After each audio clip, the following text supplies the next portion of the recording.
ভিডিওতে আমরা অষ্টম শ্রেণীর তৃতীয় পর্যায়ক্রমিক মূল্যায়নের বাংলা ৩ নম্বর স্কুলের প্রশ্ন উত্তরগুলো আলোচনা করব। একের এক। লোকমান্য তিলক কারাবাসকালে কিসের আলোচনা লেখেন? গীতার বিষয়ে। একের দুই। তোর অ্যালবামটা ডাস্টবিনে রাখার যোগ্য একথা বলেছে কৃষ্ণান। একের তিন। হরিচরণ বন্দ্যোপাধ্যায়ের অভিধানের নাম হলো বঙ্গীয় শব্দকোষ। একের চার। স্বাধীনতার একটি শক্তিশালী বীজ প্রবাহ। একের পাঁচ। করব তারে লয় কাকে লয় করতে চান কবি? ভয়ের শাসনকে। একের ছয়। যেসব পদের সমাস হয় তাদের প্রত্যেকটিকে বলে সমস্যমান পদ। একের সাত। হাটে বাজারে কোন ধরনের সমাস? দ্বন্দ্ব। একের আট। ঘুমপাড়ানি মাসিপিসি কখন ওঠে? রাত থাকতে। একের নয়। বিদ্যালয়ের ব্যাসবাক্য বিদ্যার আলয়। একের দশ। সমাস শব্দটির অর্থ সংক্ষেপ। একের এগারো। পড়িয়া শব্দে চলিত রূপ পড়ে। দুয়ের দাগে আসি। দুয়ের একে বলেছে নাগরাজনের কাকা কোথা থেকে নাগরাজনকে ডাকটিকিটের অ্যালবামটি পাঠিয়েছিল সিঙ্গাপুর থেকে। দুয়ের দুই। আদাব গল্পে হঠাৎ বজ্রপাতের মতো কি নেমে এলো? দাঙ্গা। দুয়ের তিন। স্বাধীনতা কবিতাটি কার লেখা? স্বাধীনতা কবিতাটি লেখা ল্যাংস্টন হিউজ। দুয়ের চার। আদাব গল্পে কোন নদীর প্রসঙ্গ রয়েছে? বুড়িগঙ্গার।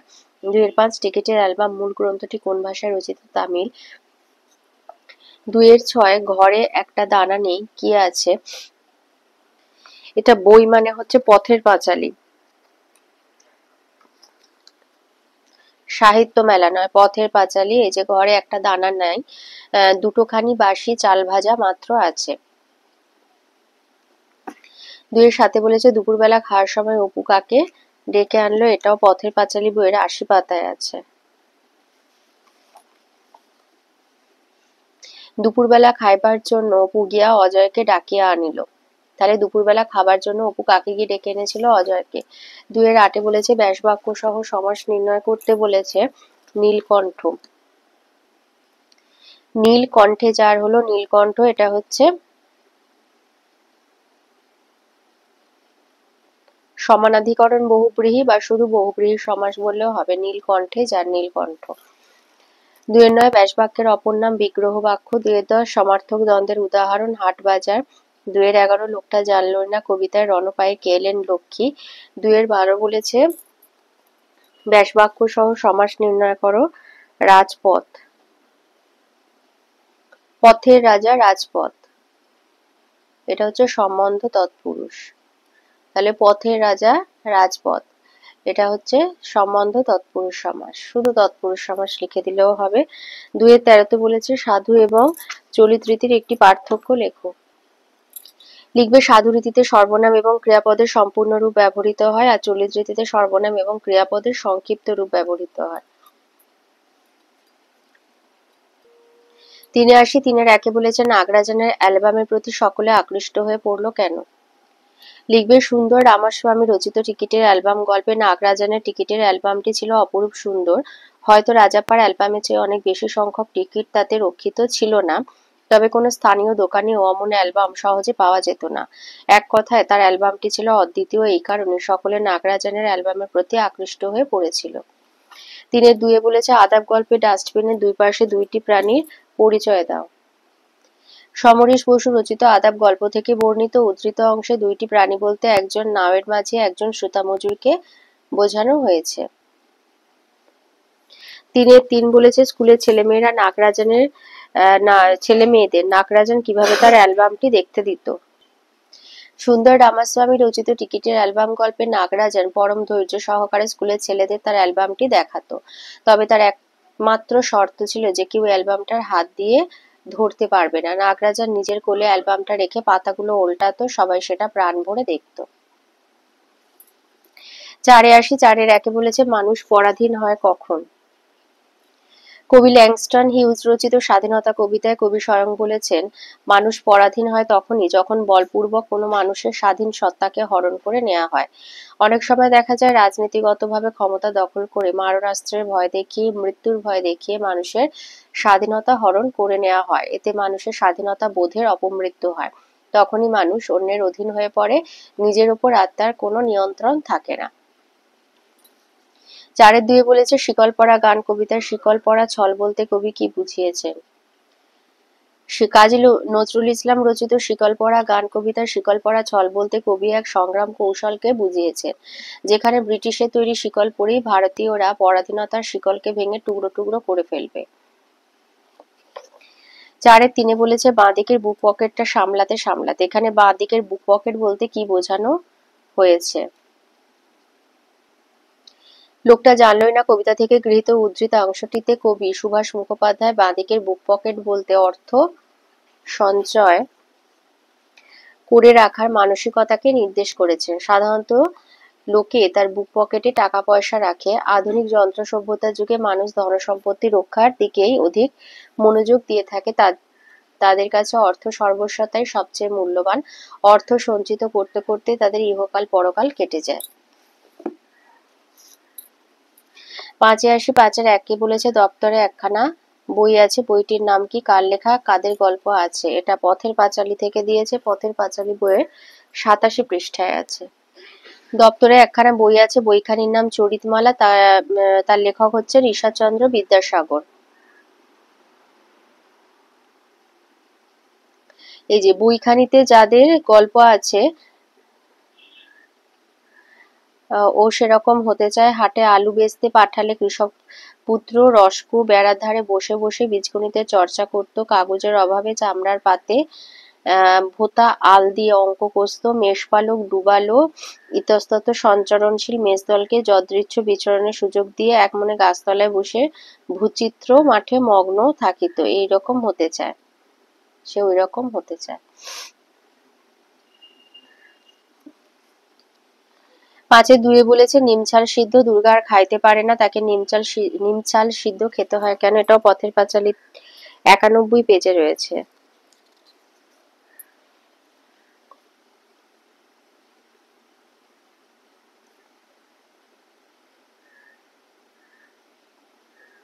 এই যে নিমছাল সিদ্ধ দুর্গার খাইতে পারে না, কারণ কয়দিন হতে দুর্গার ভীষণ জ্বর হয়েছে। সরি, দুর্গা অঘোরে জ্বরে শুয়ে আছে। তার মা গায়ে হাত দিয়ে দেখে তার গায়ের কাঁথা ভিজে সপ সপ করছে।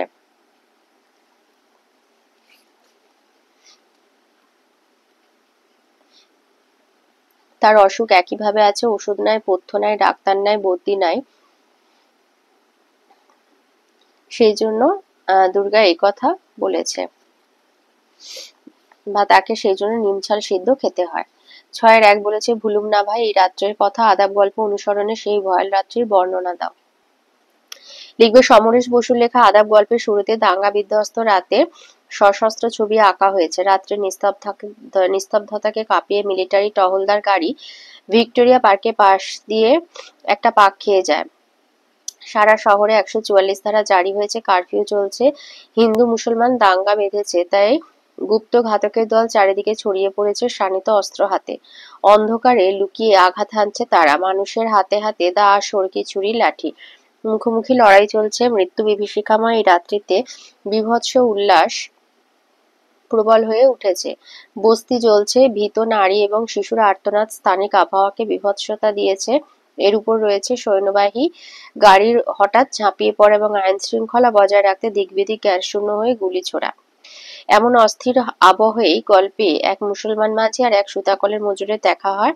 গলির মোড়ে অন্ধকারে তারা পরস্পরকে সন্দেহের চোখে দেখে। তাদের ধর্মীয় পরিচয় আলাদা হলেও মানবিক দিক থেকে তারা পরস্পরের প্রতি সহমর্মী হয়ে ওঠে। 6-2 বলেছে আমাদের জেলের কষ্ট দৈহিক অপেক্ষা মানসিক। লেখকের একথা বলার কারণ কি? এই উত্তরটা লিখবে যে কোনো মানুষ যদি বেশ কিছু সময় ধরে কারা জীবন যাপন করে থাকেন, তাহলে সেই ব্যক্তি দৈহিক ও মানসিকভাবে অকালবৃদ্ধ হয়ে পড়ে। বন্দি জীবন ধীরে ধীরে মানুষের মনের উপর চরম প্রভাব ফেলে থাকে। একদিকে জেলখানার খারাপ খাদ্য, ব্যায়াম বা আনন্দের অভাব যেমন দেয়, তেমনি সমাজ থেকে বিচ্ছিন্ন হয়ে থাকা, বন্ধুদের অভাব, সর্বোপরি জীবনে বেঁচে থাকা স্পৃহা না থাকার বোধ ধীরে ধীরে মানুষের মনে বদ্ধমূল হয়ে যায়, যার দরুন ব্যক্তি মানুষটির স্বাভাবিক উচ্ছলতা কমে আসে এবং নিজস্ব এক জগতের মধ্যে নিজেকে গুটিয়ে নিতে থাকে। আর এই সমস্ত কারণেই তার দেহ আর মনে অকাল বার্ধক্য দেখা যায়। 6-3 বলেছে রাজাপ্পার চোখ জলে ভরে গেল। কোন পরিস্থিতিতে রাজাপ্পার চোখ জলে ভরে উঠল? সুন্দর রামাস্বামী রচিত টিকিটের অ্যালবাম গল্পে নাগরাজনের প্রতি প্রবল ঈর্ষান্বিত হয়ে নিজের অসচেতনতায় রাজাপ্পা নাগরাজনের ডাকটিকিটের অ্যালবামটা চুরি করে আনে। পরে আপুর থেকে জানতে পারে যে নাগরাজনের বাবা পুলিশ সুপারের অফিসে কাজ করায় তার ইঙ্গিত মাত্রই পুলিশ বাহিনী অ্যালবাম উদ্ধারের কাজে ঝাঁপিয়ে পড়বে। কথা শোনার পর রাজাপ্পা মনে মনে ভীত হয়ে পড়ে। দরজায় টোকা মারার আওয়াজ হলে ভাবে হয়তো পুলিশ এসেছে তার বাড়িতে অ্যালবামটি তল্লাশি করতে। এই কারণে ভীত রাজাপ্পা ছুটে বাড়ির পিছনে স্নানের ঘরে গিয়ে দরজা বন্ধ করে দেয়। স্নানের জল গরম করার জন্য রাখা উনুনে সে ভয়ে চুরি করা নাগরাজনের অ্যালবামটি ফেলে দেয় এবং সেই মুহূর্তেই সব টিকিট পুড়ে ছাই হয়ে যায়। এমন সব টিকিট আর হয়তো কোথাও খুঁজে পাওয়া যাবে না। এমন পরিস্থিতিতে রাজাপ্পা চোখ জলে ভরে যায়। ৭-এর একে আসি স্বাধীনতাকামী মানুষের মুক্তির বাসনা কিভাবে শিকল পরা গান কবিতায় ধরা পড়েছে তা আলোচনা করো। কবি কাজী নজরুল ইসলাম ছিলেন একজন দেশপ্রেমী কবি। পরাধীনতার হাত থেকে মুক্তি পাওয়ার জন্য তার মন ছিল ব্যাকুল। কবির এমন মনোভাবের প্রকাশ ঘটেছে তার বিভিন্ন কবিতায়। স্বাভাবিকভাবেই তার কবিতায় প্রতিফলিত হয়েছে স্বাধীনতাকামী ভারতবাসীর মুক্তির আকাঙ্ক্ষা। এমন একটি কবিতা হলো শিকল পরার গান। ইংরেজ শাসনে ভারতবাসী শোষিত আর লাঞ্ছিত, পদে পদে পীড়ন সহ্য করতে হয়েছে তাদের। তাই ভারতীয়রা ব্রিটিশ শাসনের বিরুদ্ধে নানা সময়ে বিপ্লবে অংশগ্রহণ করেছেন। এর ফলে তাদের হতে হয়েছে কারারুদ্ধ আর রক্তাক্ত, তবু বিপ্লবের পথ থেকে পিছিয়ে যায়নি ভারতীয়রা। ইংরেজের লৌহ শৃঙ্খলের ভয়ে ভীত নয় ভারতবাসী, বরং সেই শৃঙ্খল পরেই তারা ব্রিটিশের লৌহ শিকলকে ভাঙতে মরিয়া। কবিতায় বলেছেন এই বাঁধন পরেই বাঁধন ভয়কে করব মোরা জয়। ভারতীয়রা যেন ছল করেই শিকল পরতে তৎপর হয়ে উঠেছেন, কারণ পরাধীনতার বাঁধন যত বৃদ্ধি পাবে ততই বাঁধন হবে শিথিল। কেবল ভয় নামক ভূতকে জয় করতে পারলে কোনো শিকলেই আটকে রাখা যাবে না ভারতীয়দের। কবির বিশ্বাস দেশপ্রেমিকগণ ফাঁসির মঞ্চেই জীবনের জয়গান রচনা করবেন, আপন বুকের অস্থি দিয়ে বজ্রানল প্রজ্বলিত করবেন এবং মুক্তিপথের অগ্রদূতের চরণ বন্দনা করবেন তারা। এর ফলেই অবসান ঘটবে লাঞ্ছনার। এইভাবে শিকল পরার গান কবিতায় স্বাধীনতাকামী মানুষের মুক্তির বাসনা প্রকাশিত হয়েছে। ৭-এর ২-এ বলেছে পরাধীন মানুষের স্বাধীনতা পাওয়ার পথগুলি কি কি। পরাধীন মানুষ চিরকাল পরাধীনতা বহন করে না। পৃথিবীর রাজনৈতিক অবস্থা পর্যবেক্ষণ করলে দেখা যাবে বারে বারে মানুষ পরাধীনতার শৃঙ্খলে বাঁধা পড়েছে এবং একসময় সেই দাসত্বের শৃঙ্খল ছিন্ন করে আবার সে পরম স্বাধীনতার স্বাদ পেয়েছে। মানুষের হারানো স্বাধীনতা ফিরে পাওয়ার পথ মূলত সংগ্রামে। পরাধীনতা দানকারী বৈরী শক্তি যতই প্রবল হোক না কেন সে অপরাজেয় নয়, কারণ আজ যে শক্তি সুপ্ত একদিন সে অন্তরের শক্তিতে বলীয়ান হয়ে জেগে উঠবে। এই হলো জীবন নীতি। সুতরাং মানুষের একাগ্র আর একত্র সম্মিলনই পরাধীনতার শৃঙ্খল মোচনের এক বিশিষ্ট পথ। স্বাধীনতার সপক্ষে নরম বাণী এবং অনুনয় বিনয়ের কোনো মূল্য নেই। অতএব তীব্র গণসংগ্রাম, প্রবল আন্দোলন, আপামর মানুষের একত্রে জেগে ওঠা এবং রাজনৈতিক অভ্যুত্থান দ্বারাই স্বাধীনতা অর্জন করা সম্ভব। ৭-এর ৩-এ বলেছে লোকটা জানলো না কবিতা লোকটার সম্পর্কে কবির ভাবনা নিজের ভাষায় লেখো।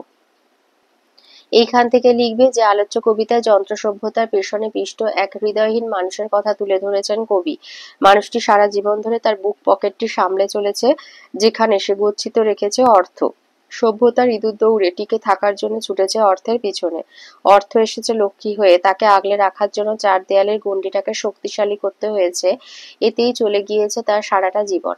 অথচ ওই পকেটের নিচেই চামড়ার আবরণে আবৃত ছিল যে হৃদয়, সেই হৃদয় লোকটাকে দিতে পারত আলাদিনের আশ্চর্য প্রদীপের মতোই অসম্ভবকে সম্ভব করার ক্ষমতা। সে খবরই কোনোদিন পাওয়ার চেষ্টা করেনি লোকটা। অর্থ এসেছে পকেটে, বাড়ি হয়েছে মস্ত, কিন্তু হারিয়ে গিয়েছে হৃদয়। চার দেয়ালের গণ্ডিতে আবদ্ধ থেকে নিজেই সেখানে প্রাকৃতিক বাতাসে প্রবেশ নিষিদ্ধ করেছে। তার বুকের মধ্যে লুকিয়েছিল যে হৃদয়, সেই হৃদয়ের উপস্থিতি সে যেমন অনুভব করেনি কখনো, একইভাবে অর্থের পিছনে ছুটতে ছুটতে কখন যে সেই হৃদয় তাকে ছেড়ে চলে গিয়েছে তাও জানা হয়নি লোকটার। অর্থাৎ অর্থের চেয়েও ঐশ্বর্যবান মানুষের অন্তর বা হৃদয়, সেই চিরসত্যকেই কোনোদিনই জানা হলো না মানুষটির। কবি সেই কথাই প্রতিপন্ন করতে চেয়েছেন কবিতাটিতে। এই পর্যন্ত লিখে দেবে। ৮-এর ১-এ বলেছে এটা পথের পাঁচালী। ৮-এর দাগের প্রশ্নগুলো যে কোনো দুটো আছে, একটা করতে হবে। ৮-এর ১ যাত্রা আরম্ভ হয় অপু যাত্রা দেখার অভিজ্ঞতা বর্ণনা করো। এই উত্তরটা লিখবে অপু যাত্রা পূর্বে কখনো দেখেনি, তার শিশু মনে নীলমণি হাজরা দলের যাত্রা গভীরভাবে প্রভাব ফেলেছিল। ঘুমের মধ্যে অপু যেন যাত্রার বাজনা বেহালা সুর শুনতে পায়। রাতে ভালো ঘুম হয় না, সকালেও যেন তার কানে ভেসে আসে বেহালা ঢোল, মন্দির আর ঐকতান। ঘাটের পথে পাড়ার মেয়েরা যখন কথা বলতে বলতে যায়, অপুর মনে হয় তারা কেউ যেন ধীরাবতী, কেউ কৌলিঙ্গের মহারানী, কেউ রাজপুত্র অজয়ের মা বসুমতী, আর তার দিদি দুর্গা যেন রাজকন্যা ইন্দুলেখা। ইন্দুলেখার যে অবয়ব অপুর মনে তৈরি হয়েছে তা তার দিদিকে কেন্দ্র করেই গড়ে উঠেছে। দিদির গায়ের রং, বড় বড় চোখ, সুন্দর মুখ, সুন্দর চুল, রাজকন্যা হওয়ারই যোগ্য বলে মনে হয় অপুর। ইন্দুলেখা যেন করুণা, স্নেহ, মাধুরী নিয়ে তার দিদি হয়ে ফিরে এসেছে। গভীর মনে রাজকন্যা শত স্নেহে যেভাবে ছোট ভাইকে জড়িয়ে রেখেছিল, ভাইকে খাওয়ানোর জন্য ফল সংগ্রহ করতে গিয়ে নির্জন মনে হারিয়ে গিয়েছিল, তাতে একদিনের মাকাল ফল সংগ্রহ করতে যাওয়ার ঘটনাই অপুর মনে হতে থাকে। অজয়ের কাছ থেকে সে কয়েকটি গান শিখে নেয় এবং দিদিকে শুনিয়ে বাহবা আশা করে। বড় হলে সেও যাত্রার দলে যোগ দেওয়ার বাসনা মনে মনে লালন করে। নীলমণি হাজরাত যাত্রা দলের যাত্রা এমনই প্রভাব ফেলেছিল অপুর মনে। ৮-২ বলেছে পথের পাঁচালী উপন্যাস অবলম্বনে অজয় সম্পর্কে যা জানো লেখো। এই উত্তরটা লিখবে রাজকুমার অজয় অপুর সমবয়সী, টুকটুকে সুদর্শন এক বালক। তার গানের গলা খুব সুন্দর। সে ব্রাহ্মণের ছেলে, তার পরিবারে কেউ নেই, এক মাসি ছিল যে তাকে মানুষ করেছে, কিন্তু সেও মারা গিয়েছে। অজয় যাত্রা দলে অভিনয় করে রোজগার করে। অজয়ের প্রকৃত নাম কি জানতে আমরা পারি না, যেহেতু সে যাত্রাপালায় রাজকুমার অজয়ের চরিত্রে অভিনয় করেছিল, তাই তাকে সবাই সেই নামে সম্বোধন করে।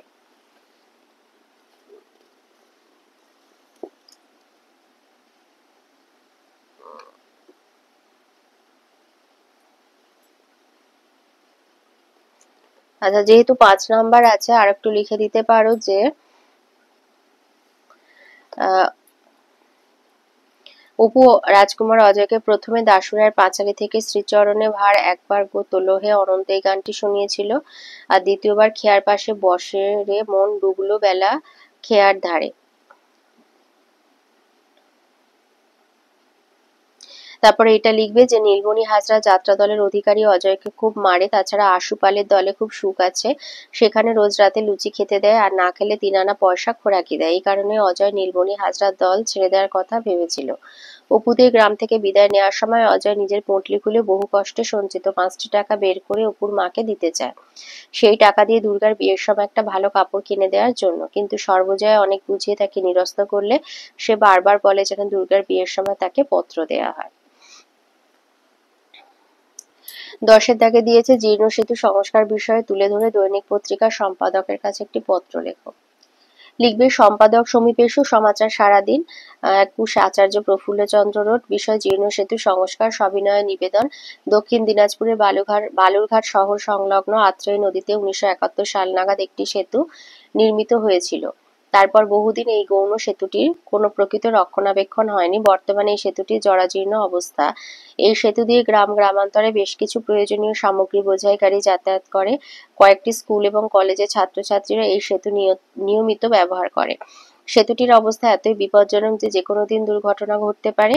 এই কারণে সংশ্লিষ্ট ব্যক্তিবর্গকে আপনার বহুল প্রচারিত সংবাদপত্রের মাধ্যমে আমি বিষয়টি সম্পর্কে অবহিত করতে চাইছি। তারা যদি অনুগ্রহ করে এই বিষয়ে সত্বর পদক্ষেপ গ্রহণ করেন তাহলে ভালো হয়। সেতুটি সংস্কার করা অবিলম্বে প্রয়োজন। আশা করি বিষয়টির গুরুত্ব বিবেচনা করে আমার পত্র প্রকাশ করে বাধিত করবে। নমস্কার আনতে বলে তোমার নাম আর ঠিকানা দিয়ে দেবে।